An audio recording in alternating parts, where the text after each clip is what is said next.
وقتی که والدین به او نام گذاشتند مطمئن بودند که این اسم به نسل‌های بعدیش می‌گذرد و فرزندان و نبیرگانش با نام او افتخار خواهند کرد. ولی زندگی با او خرسندی عائلوی را عطا نکرد، زیرا از او جگربندی به دنیا نآمد. دلیلش آن بود که وی عمر خود را صرف علم و دانش نمود. از یک شهر به شهر دیگر در پی کشف و دانستن اسرار عالم پیوسته سفرها میکرد تا نقطه های ناروشن بحر انسانیت روشن باشد.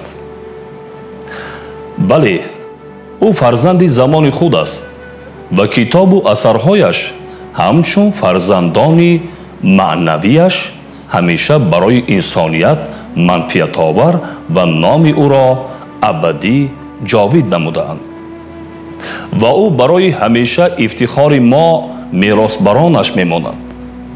ابو علی حسین ابن عبدالله ابن علی ابن سینا، دانشمند تاجیکی که با نبوغ بی‌مثلش عنوان پدر علم مدرن را گرفته است. امروز ما از او و کشفیات‌های بی‌نظیرش در جهان علم میگوییم. با ما باشید.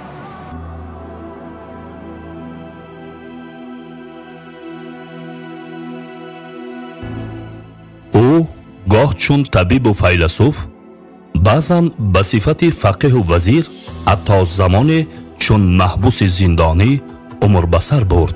چون ندیم خاصان و پادشاهان نیز روزگار داشته است، اما لحظه از آموزش علم در غفلت نبود و از پژوهش و کارهای علمی فارغ نبود. امروز کل عالمیان با نامش آشنایی دارند و بر اساس فرموده‌هایش عمل میکنند. میان 3 تن از بزرگمردان طب، بقراط و جالینوس، جایگاه مهمی را صاحب بوده همچون شاهزاده طبیبان یاد می شود. در علم به پژوهش‌های جدید دست یافته الهام بخشی صدها عالمان و طبیبان گردیده است. این نابغه به همتا را بیشتر از 10 قوم و ملت‌ها فرزند خودشان می‌دانند و با نامش افتخار دارند. چی طور به این حد و به این مرتبه شهرت یار گردید؟ چی اسرار است در زندگی نامه او؟ از کدام تمدن برخاسته است؟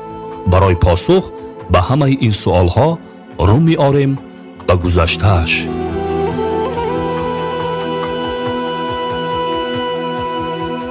بلخ یکی از شهرهای قدیمه و پیشرفته علمی و فرهنگی در خراسان بزرگ.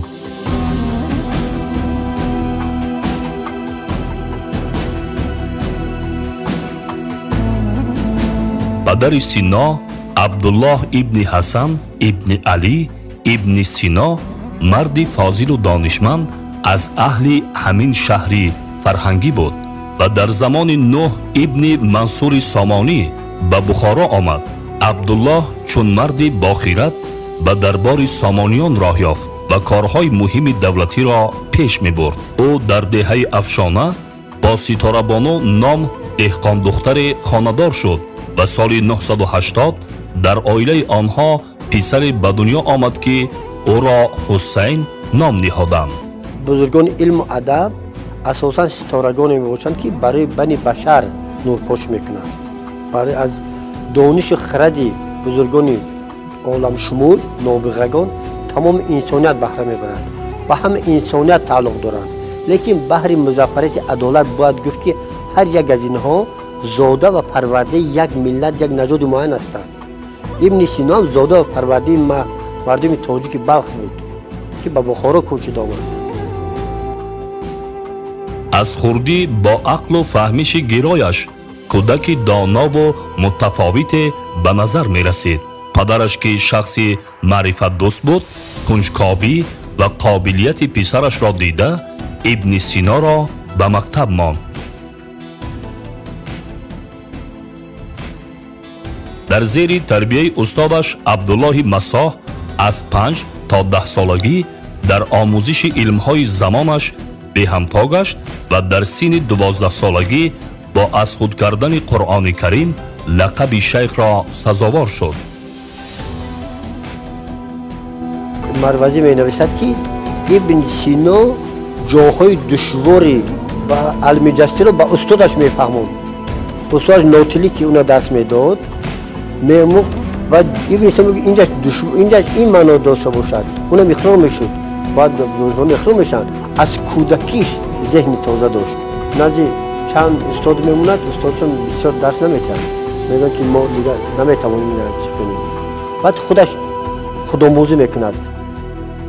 نابغه ها در حقیقت شخصانی هستند که محصول مهنتشان بگذار ذهنی باشد بگذار نظریوی باشد بگذار عملی باشد از همسالا و همزمانهای خود به ده ها مراتب بالا هست.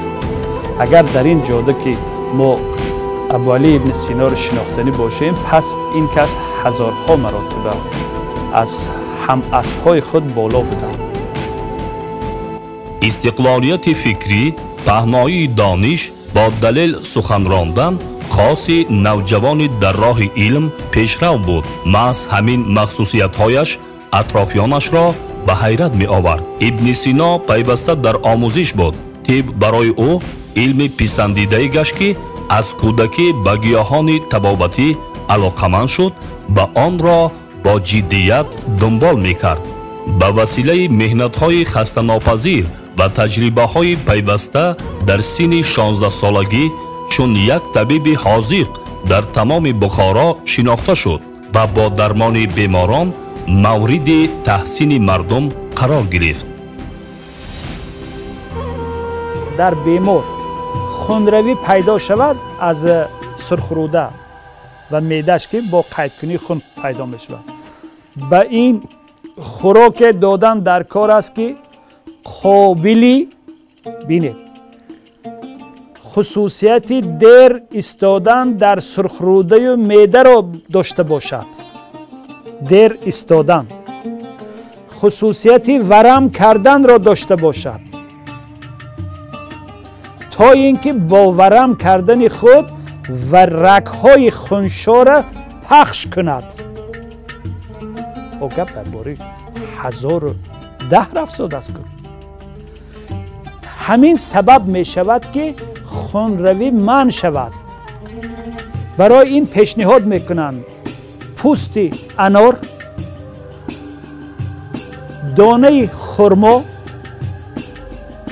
شما خرمای خام خورده دیدیدن چه می رود تومچه است، پوست انار خورده یا دهن چلقه میکنید وقتی که دندانتان درد میکند یا که گزک میگیرد در کاواکی دهن میدونید که همه دهن کرخت میشود. همه خیلی نیست.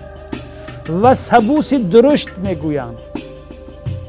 سبوسی درشت خشک اگر همین با جرغات کمی علرش کرده خورانید سری بیمار خمبانده پایان تا اینکه پایان نرود و گریزانتلی فراید.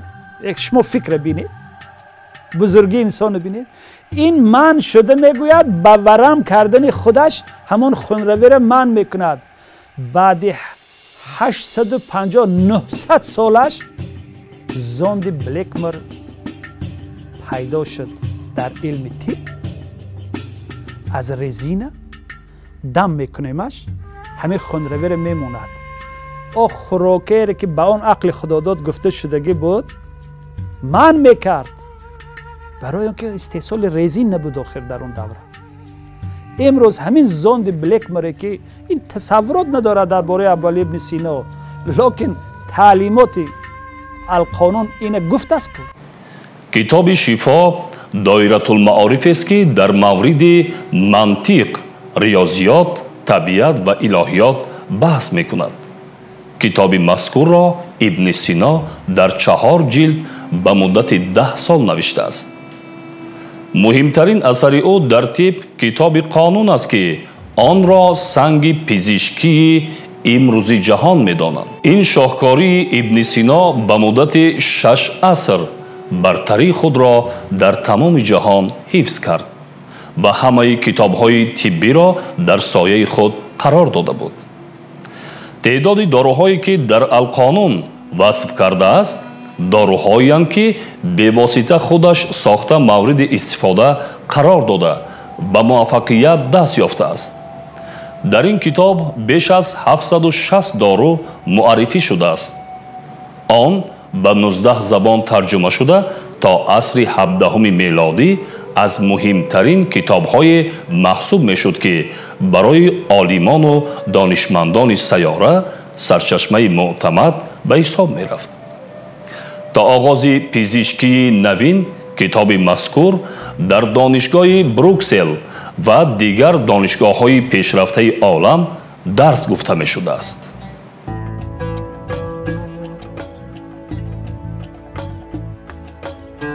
агар ҷуз алқонун китоби дигаре ҳам наменавишт, ибни сино маъруфтарин, тавонотарин табиб ва донишманд дар сайёра мемонд. барои навиштани ин китоб шайхураис 15 соли умрашро сарф кард ва китоби мазкур ӯро аз табибони пешгом дар ҳама давр муаррифӣ мекунад.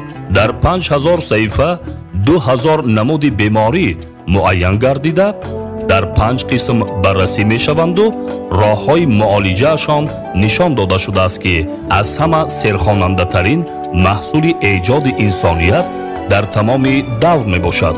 дар ғарб касе аз шарқ намегуфт, вале доимо аз алқонун истифода мебурданд.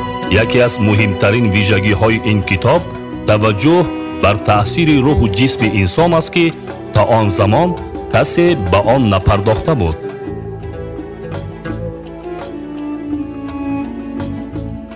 дар як аср чанд маротиба ба як забон тарҷума шудани як асар ин кори осон нест. яъне ин нишондиҳандаи эътироф гаштани алқонун аст. нишондиҳандаи ва бо мегӯянд ки алқонун гӯё ки аввалин китоб ба ғайр аз библия ки баъд аз ихтирои дастгоҳи чопӣ чоп шудааст. дар таълифоти худашон дар китоби қонуни тиб ишора ба ягон дастгоҳ намекунанд. ду кас дар инҷа ҳаст, бемор ва табиб.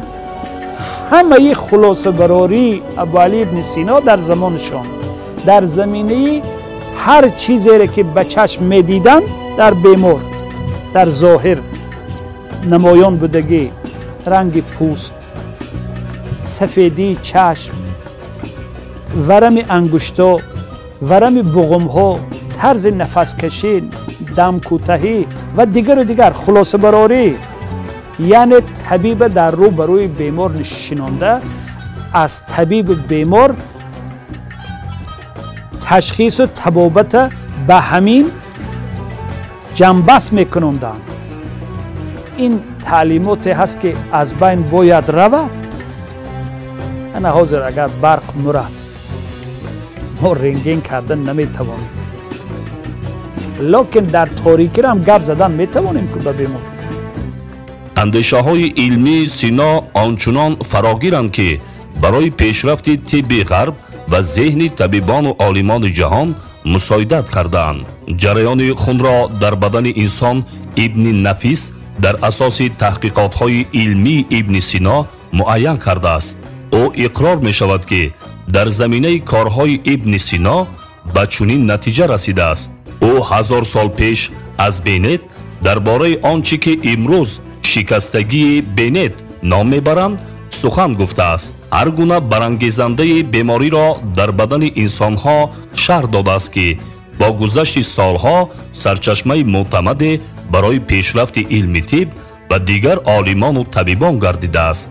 барангезандаи бемориро ба чашм намебинем ба хотири хурд буданаш ва 850 сол дар кор шуд ки луи пастер ва ливенгук якташ заррабин созаду дигараш ҳамона ба чашм бинад. лекин мардигарӣ пайдо накард ки гӯяд ин аз шайху раис. вақте дидан гӯшт кирм кардааст, гуфтанд ки ин барангезандаш агар аз берун наафтад аз даруни худаш намекунад. агар гӯшт дар холодильник монем ҳавош мӯътадил надорем кирм намекунад. ва тамоми бемории инсона ба 4 чиз хулосабарорӣ мекунанд. میگویند که همه بیماری در نتیجه تاثیر 4 چیز به بدن انسان می شود. این 4 عنصر آب، خاک، آتش، باد. در مورد اهمیت این کتاب همین قدر کافی است بگویم که در بزرگترین مرکزهای علمی اروپا درس گفته می شده است و حتی در زمان امروز نیز به عنوان بخشی مهم از علم کهن در مهمترین مرکزهای علمی جهان تدریس می شود. جورج سرتان، معروفترین کیمیاشناس و تاریخشناس امریکایی، در کتاب تاریخ علم ابن سینا را یکی از بزرگترین اندیشمند و طبیب دانشمند در جهان می داند. بزرگی ابن سینا هم در آن است که وقتی در سال 1471 برنامه تعلیمی برای دانشجویان یونیورسیتی‌های اروپایی خوب مرتب می ساختند، تنها 150 مرتبه به هیپوکرات مراجعت کردند، 500 مرتبه به جولیوس مراجعت کردند، بیش از 3000 مرتبه به ابن سینا مراجعت کردند که تا همین برنامه مکمل را خوب ترتیب کنند. تا سال 1473 را صبر کنید، 1437 در تمام اروپا یگان کتاب طبی دیگر چاپ نشده است. شما تصور میکنید همه قدر دوره بی کتابی اروپا را تا 1473 و سال 1473 یک کتاب برای بیماری های کودک، یک قسمی القانون، یک سمت القانون نسبت بیماری های کودک پیدا می شود و مؤلف کتاب میگوید که من 1400 بار در همین کتابم تکیه به ابوعلی ابن سینا کردم، 500 بار به زکریای رازی کردم، 170 بار به بقراط کردم. اگر کتاب من کتاب گفته قبول کنید قبول نکنید خفه نمیشوم. این مردگی رو ببینید، قریب که خودش هیچی نیست، لیکن کتاب پیدا شد. تا همین دوره را دیگر ضرورت برای کتاب پیدا شدن حساب نکردند. همین خیلی در تعلیمات بشریت بود. کشفیات یک دانشمند اندلسی به نام اویرویس که ابن رشد است 100% بیانگر عقیده های ابن سینا است. و خودش هم گفته، محققان هم میگویند که اگر ابن سینا نمیبود اویرویس این کشفش پیش نمیبرد. اون کشفش در سایه فیزیک است، در های حرکت. و من فکر میکنم که ابن سینا هم نه تنها با اویرویس و ژان بوریدان و نیکولاس تانوس و پدرو نونوس، حتی با دیگر دانشمندان اروپایی که بعضیشون نادانسته، مثلا نادر به معنی که نمیدونستند که آثار ابن سینا است.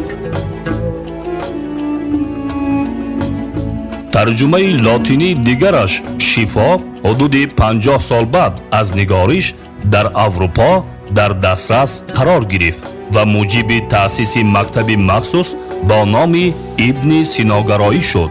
یعنی نابغه بزرگ تاجیک ابوعلی ابن سینا امروز شهرتش جهانی است و مورد احترام عالمیان گشته است.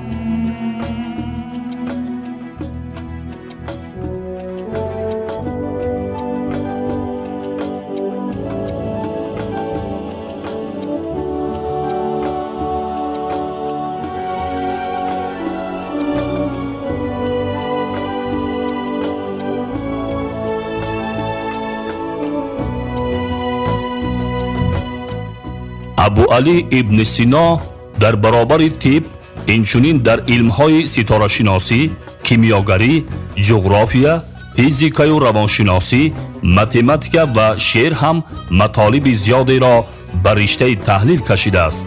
خصوصا در علمهای طبیعی و ریاضی کامیابی‌های نظررس او را دیده می‌توانیم که واقعاً دستاوردهای ارزشمندی علمی هستند. او در تقسیم شدن عددها باوریهای خود را آورد که باعث پیشرفت متماتیک گشته در تاریخ علم همچون مسئله ابن سینا یاد می شود.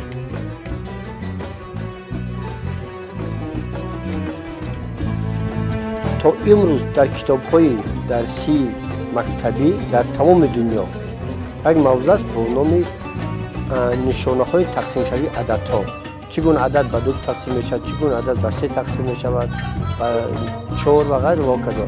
اساساً به 2 به 3 چه که در مکتب میخونیم آسان است. هر گونه عدد جفت به 2 تقسیم می شود به بقیه. هر گونه عددی که سمش به 3 تقسیم می شود خودش به 3 تقسیم می شود. یکی ابن سینا همین تا عدد 9 کرده است و در تاریخ متماتیک با نام مسئله ابن سینا معروف است و روسا با نام زدرچ اویسی نام می‌برند.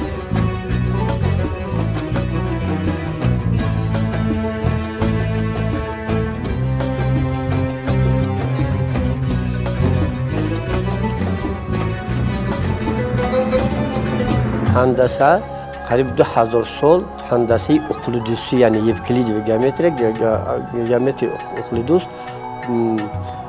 سزاوار اعتبار همگان بود در شرق و غرب و اولین کسی که هندسه غیر اقلیدوسی ساخت لاباچفسکی و بایای مجارستانی لاباچفسکی روس و ما میکوبیم سرچشمه همین سرچشمه که هندسه غیر اقلیدوسی چگونه با وجود آمد.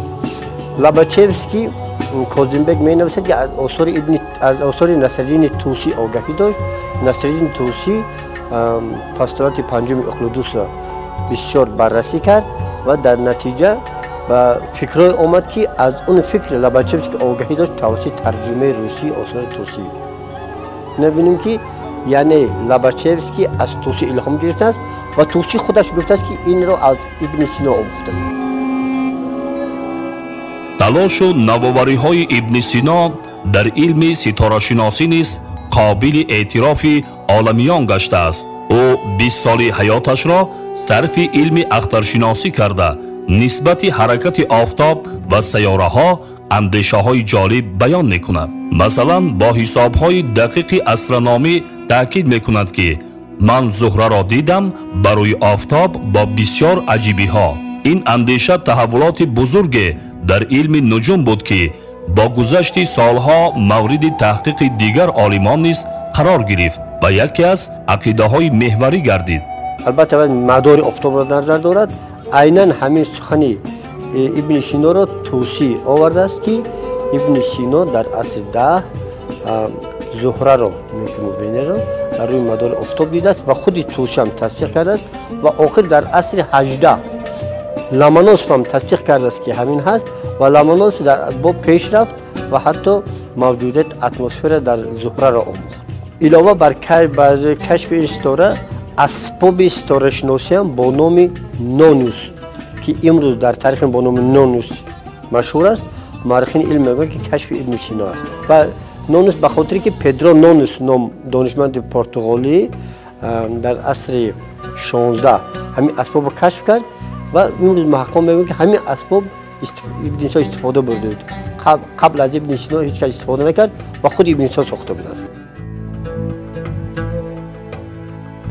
او با راه تجربه و کوشش و زحمت‌های دائمی در فیزیکا نیز به نتیجه‌های بزرگ علمی رسیده است. ابن سینا تحقیقات‌های خود را در آموزش خاصیت نور، موج و اینچنین دایر به وقت انجام داده اندیشه‌های جالب علمیش زمینه مهمی در کارهای لاباچفسکی، اینشتین و دیگر نابغه‌های جهانی گشته است.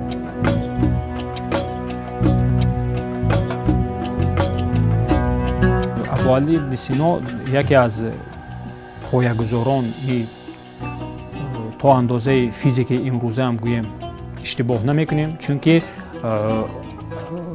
محض به طفیل ابن سینا مفهوم های امروزی ایمپولس و اینرسیا شرح بیواسطه خود را یافتند و از نظر ابن سینا حرکت با سه نوع: ارضی، طبیعی و خصوصی جدا کرده می شود و در این جنبه ها ما الکی در اساس پرینسیپ نسبیت گالیلی همون تعریف هایی که نسبت به اینرسیا ابن سینا داده است پیدا کرده می توانیم. در تاریخ اپتیک هندسی، نه اپتیک فیزیکی، اپتیک هندسی اولین مرتبه سرعت نور را با سرعت صدا ابن سینا مقایسه کرده است. ابن سینا زیاد بودن سرعت نور را از سرعت صدا چنین میفهماند.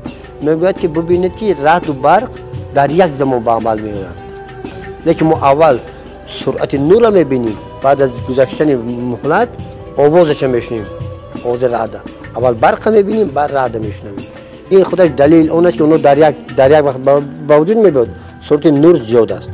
در حادثه طبیعی یا سرعت یا پهنشوی موج چیست؟ موج لپیشه که با مرور زمان پهن می شود. هر گونه لپیش موج است.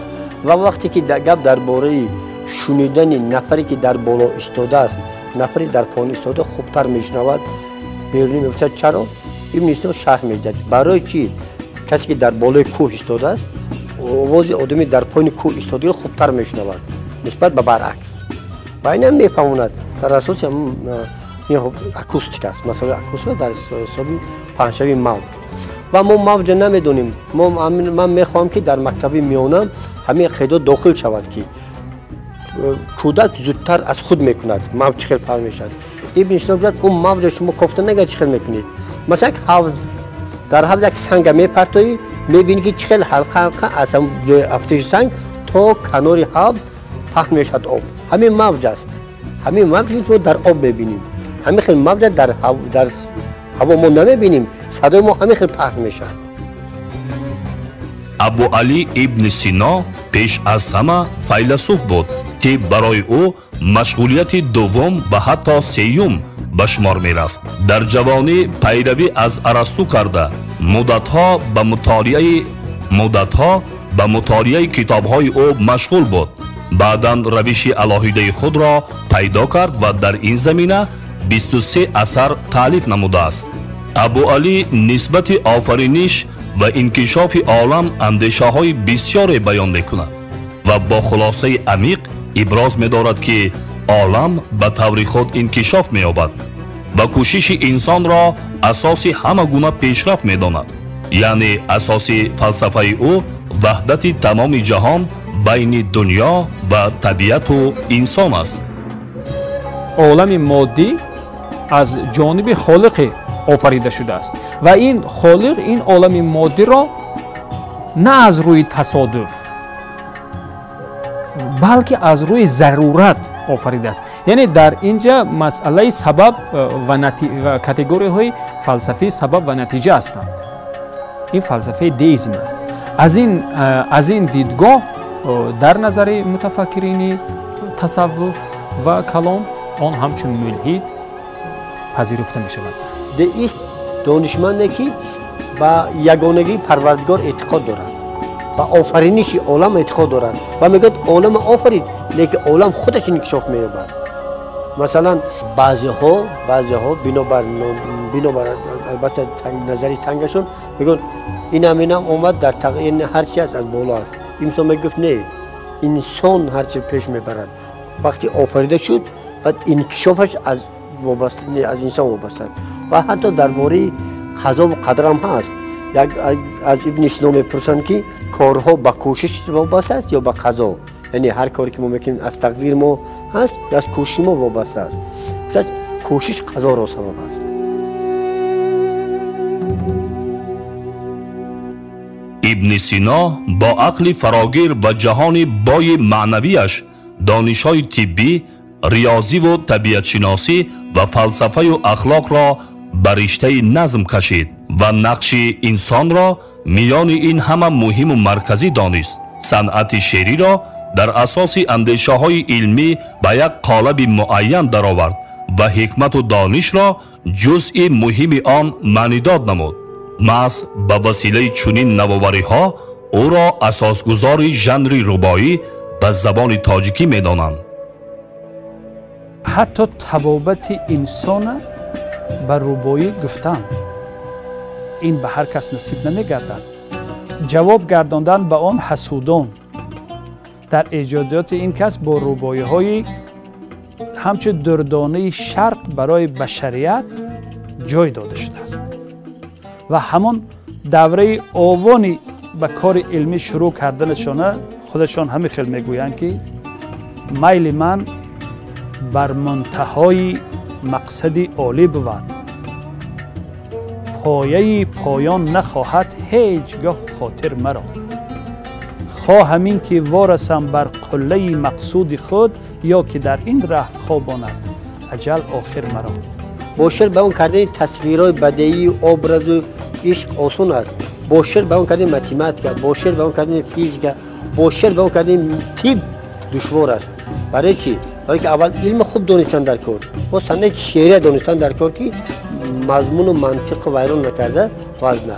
از همین خاطر ابن سینا را اساسگذار ژانر فلسفه ربایی به زبان تاجیکی پارسی در این حسابند که این ژانر عمر خیام به والایت رساند.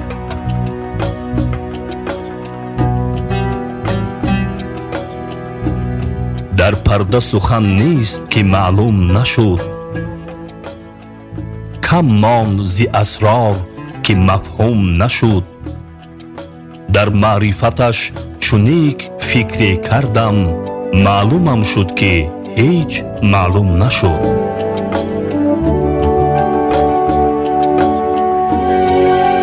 ابو علی ابن سینا با کشفیات‌های بی‌نظیر علمیش همچون بحرالعلوم اعتراف شده در همه بخش‌ها خود را از دانشمندان توانا معرفی نموده است. نبود دانش و تجربه‌ای که از خود نکرده باشد.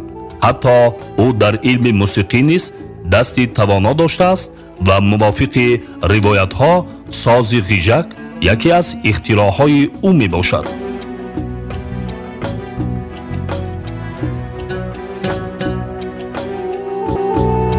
سیناشناسان میگویند که ابن سینا فکر کرده است که کدام هنر و کدام دانشی هست که او از خود نکرده بوده است. در 54 سالگیش، همگی ما میدونیم 57 سال عمر دید، 4 تا 56 اثر نوشت.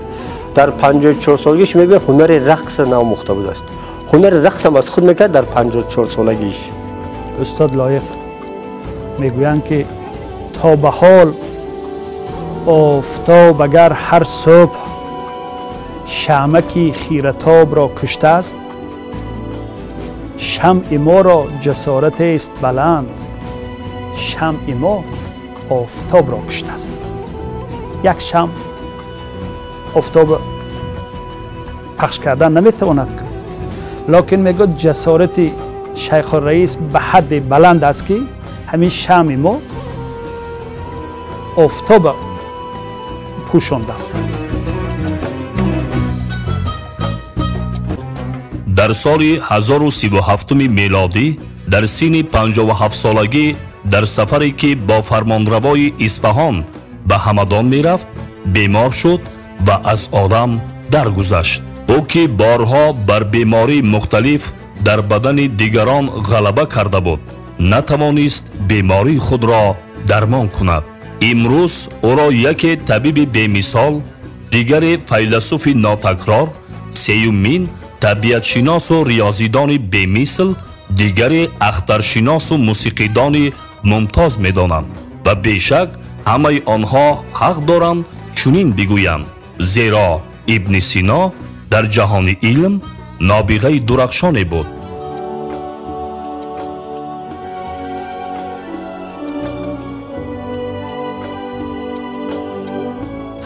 امروز در سمت پنهانی ماه دهانه به افتخار این بزرگمرد تاجیک دهانه ابن سینا نامگذاری شده است. در سازمان عمومی جهانی یونسکو جایزه وجود دارد با نام ابن سینا و به نفرانی که در رشته فلسفه اخلاق و علم پیشصف هستند تقدیم کرده می شود.